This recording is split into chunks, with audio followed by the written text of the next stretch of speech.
As a survivor of narcissistic abuse and as a narcissistic abuse healing practitioner, I have read many stories, and I have heard from victims of narcissistic abuse. But this one with Sean Combs and Cassie Ventura, this one cuts deep. The ongoing revelations about Sean Combs are shocking to the public, yes, but for many survivors, they are painfully familiar. Because when you strip away fame, power, and wealth, what's left is clear. This is a textbook example of narcissistic abuse. So let's talk about it. Not to sensationalize, but to educate and empower and help others recognize the signs, the red flags that so many people miss. So here's what's showing up in Cassie Ventura testimony and why it matters. Let's identify the signs of narcissistic abuse in Sean Combs' case. The first red flag right off is love bombing, followed by devaluation. In many narcissistic relationships, the beginning is a whirlwind of charm, gifts, and attention. And this is the idealization phase. But once trust is gained, the narcissist slowly devalues the victim.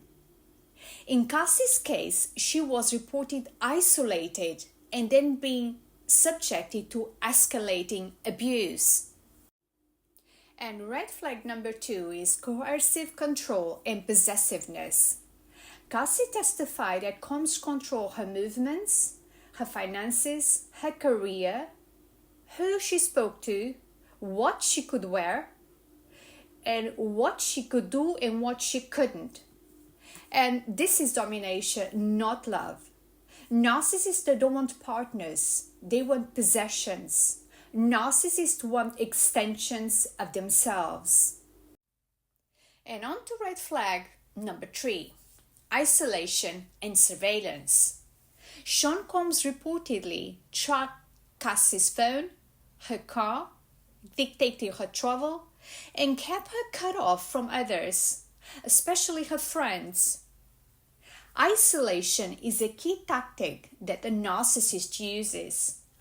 When the narcissist becomes the victim's only voice, their version of reality becomes the only one that matters, and eventually becomes everything for the victim. And in many cases, the victim ends up alone, apart from the narcissist. And red flag number 4, sexual coercion and degradation. Cassie claims that she was drugged and coerced into acts with male escorts, while Combs watched and filmed. Narcissists often use sexual dominance to degrade and control their partners, and this is another layer of emotional manipulation. For a narcissist, dehumanizing others is a tool of power to control others.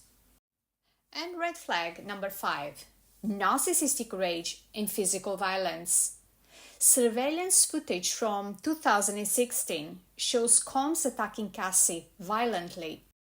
Narcissistic rage often explodes when the narcissist feels threatened or loses control.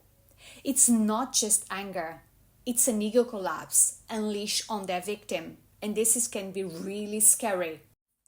And red flag number 6, the public persona versus the private one. Like many high-profile abusers, Combs has long curated a public image of success and generosity. Combs was a philanthropist, but privately, according to testimony, he was violent, possessive, and terrifying.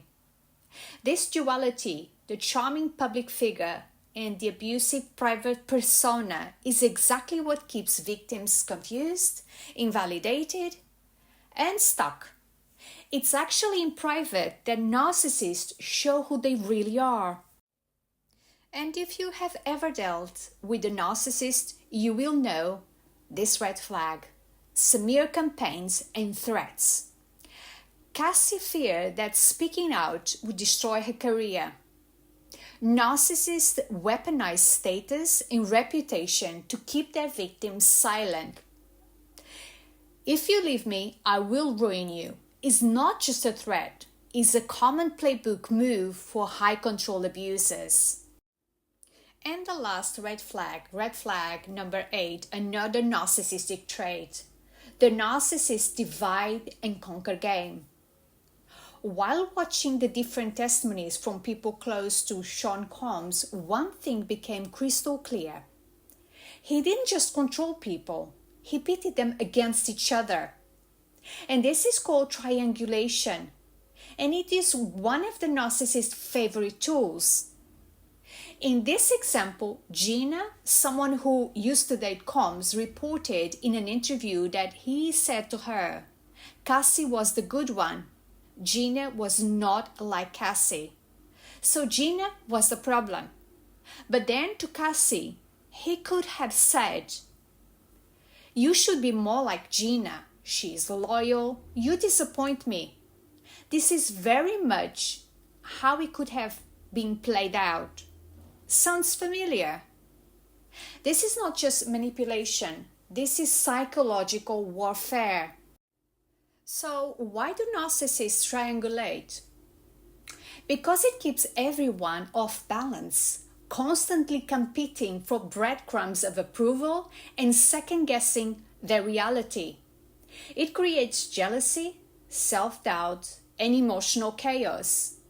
And all the while, the narcissist sits in the center of all this, controlling the narrative.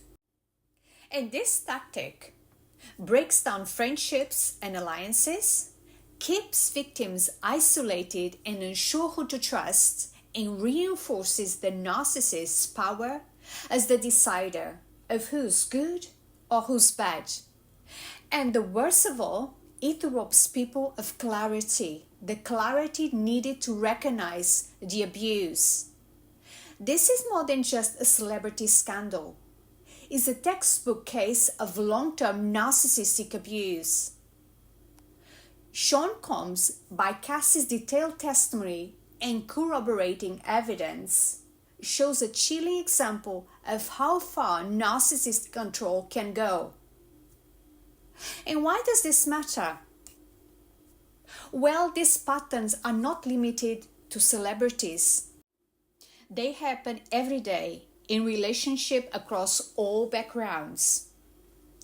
To all survivors of narcissistic abuse, if any part of this feels familiar to your own journey, know this: you are not alone. You are not overreacting, and you are worthy of healing, and you can reclaim your life back. Abuse is abuse, even when the abuser is powerful, famous, or charismatic. So let's keep the conversation going. What are your thoughts on this case? Have you witnessed these patterns before? Let's shine a light on these scars of narcissistic abuse together. And if you are healing or wish to start your healing journey from narcissistic abuse, your path to freedom begins with one courageous step: choosing to put your healing first and taking back control of your life. So today, discover my one-to-one narcissistic abuse recovery program, Ashes to Gold. This program was designed just for survivors like you.